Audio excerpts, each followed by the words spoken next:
Tonight, more fallout from Obama's controversial speech about his former pastor. Does Jeremiah Wright believe in what's called a black liberation theology? And just how radical is that school of thought? Well, hello, America. After Barack Obama's speech yesterday on the racially charged anti-American comments of his former pastor Jeremiah Wright, the liberal media held a pity party. Oh, poor Barack. He's just got a crazy grandpa. And don't we all have a crazy grandpa? No. Here's the point tonight. Reverend Jeremiah Wright is much more dangerous than any crazy grandpa any of us might have had. The foundation of Wright's beliefs are rooted in the theological tradition based in hate, intolerance, and racial black nationalism. Here's how I got there. I told you just last week that I wouldn't give any platform to any slinging of any mud for any candidate or any party, and I feel I am keeping my word on this. I am not piling on Obama due to the comments of his former pastor. What I'm doing, and what I think is important that we all do, is shine a light on Barack's past. We don't know really who this guy is. We have to kind of piece it together, not only by what he says in the present, but what he has done in the past. Who is Barack Obama? Who has built his foundation? So what did Barack do in the last 20 years? Well, he's, one thing, sat in the one of the pews of the Trinity United Church of Christ and listened to Reverend Jeremiah Wright's sermons. He says he counts Wright as a member of his family and his senior spiritual advisor.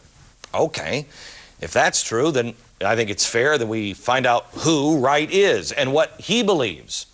In the talking points page of the Trinity Church's website, Reverend Wright, in his own words, states that the foundation of his beliefs are in systemized black liberation theology and praises James Cone's book, Black Power and Black Theology. This is what James Cone, the man who Obama's senior spiritual advisor looks up to and whose ideas he preaches, states as black liberation theology. Listen carefully and please follow along. Quote, black theology refuses to accept a God who is not identified totally with the goals of the black community. If God is not for us and against white people, then he is a murderer, and we had better kill him. The task of black theology is to kill gods who do not belong to the black community. Black theology will accept only the love of God, which participates in the destruction of the white enemy. What we need is the divine love as expressed in black power, which is the power of black people to destroy their oppressors here and now by any means at their disposal. Unless God is participating in this holy activity, we must reject his love. Wow, America, here is what you need to know tonight. The man who wrote those words contributed to the foundation of Reverend Jeremiah Wright's ministry. Barack Obama has been fed a steady diet of those teaching for 20 years. He sat in the pew every Sunday, soaking it in. He never denounced or rejected the Reverend's beliefs until it was politically advantageous. So, do we believe 20 years of evidence or a 20-minute speech? Forget about me. I want to ask you the question. Is this the kind of man that you want to have access to the most powerful man on earth?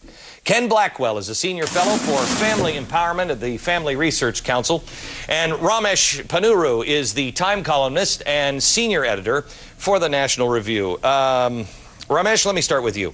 Newsweek called a couple of dozen prominent African-American pastors and asked them how out of step is Jeremiah Wright with what they see coming across the country.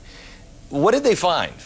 Well, they found that not one of their experts was willing to say that the Reverend Wright had crossed any kind of significant line. They were saying that this sort of stuff is firmly within the mainstream of the churches that they're talking about. Okay, not that all churches are like this, but that a lot were. Okay, here's what I don't understand, Ramesh, is I'm reading the editorials. I read 4 papers today. You can't find an editorial in a mainstream paper today that says anything but that Barack Obama was brave, etc., etc. This is poison. This would destroy anybody else's career. How is this just being dismissed? Well, partly it's because for some of his fans and among liberals and in the press, Barack Obama can't sneeze without it being called eloquent. Partly it's because he managed very skillfully to change the subject. The question you've been talking about, I think, is the right question, which is, what does his association, his tight and long-standing association with the Reverend Wright, say about him, his beliefs, and his judgment? Instead, he made it all about this grand canvas of race relations in this country. So it's not about his judgment, it's about all of us. Okay. The moral test is of us, not of him. Ken, I wanted to have you on because you are a former UN ambassador, U.S. ambassador at the UN, and you have seen this black liberation philosophy or theology before. Explain, and I think this is even more frightening than the stuff that I've already read on television. Explain what you've seen.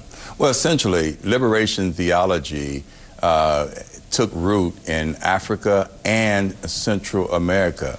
It was often offered up by Marxist regimes that knew that they couldn't uproot the church, so they tried to weaken the doctrine of the church. So it is an alternative doctrine of the church that embraces big government.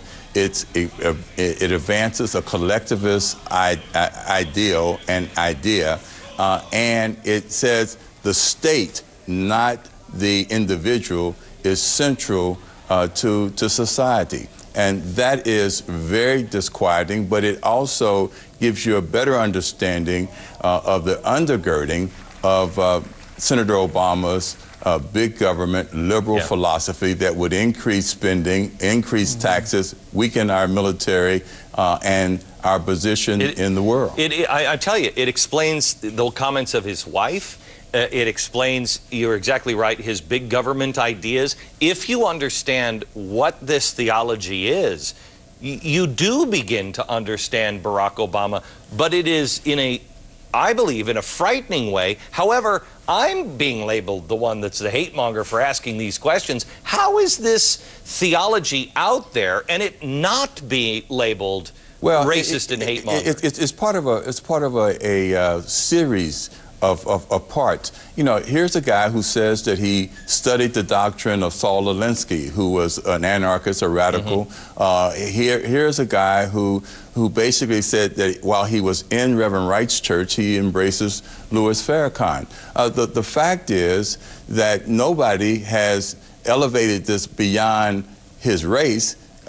He can speak eloquently on race and moving towards a color-blind society, but what he can't speak to is how he got there, going to a color-conscious theology, and how he got there by embracing, I think, a position that was really radical and antithetical to this whole notion of God as being central to our nation and the individual as being primary. Ramesh, do you think, if I had a gun to your head and made you make a prediction, lay your last $1,000 on the table and make a bet, does this just tighten Barack Obama's core and I think tear us apart even more, make us, you know, pretty much guarantee 1968, or does this